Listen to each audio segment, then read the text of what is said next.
শুভ দুপুর বন্ধুরা, আবারও চলে এলাম আজকের লাঞ্চ থালি নিয়ে। ভাত তো থাকতেই হবে, তো রয়েছে ভাত,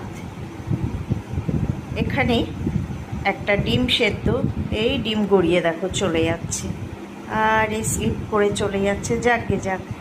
আর আছে দেখো পটল ভাজা, কাঁকরোল ভাজা,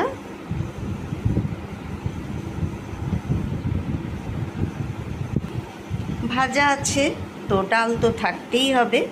তবে ডালটা আজকে কিন্তু আমি বিউলির ডাল করে নিয়েছি। আর যেটা রয়েছে সেটা হচ্ছে আলু পেঁপের নিরামিষ ডাল, না মটর ডালের বড়া করে করেছি। তো এই হলো আমার আজকের লাঞ্চ মেনু। কেমন লাগলো অবশ্যই জানিও, ভালো লাগলে লাইক করো, কমেন্ট করো। চলো টাটা।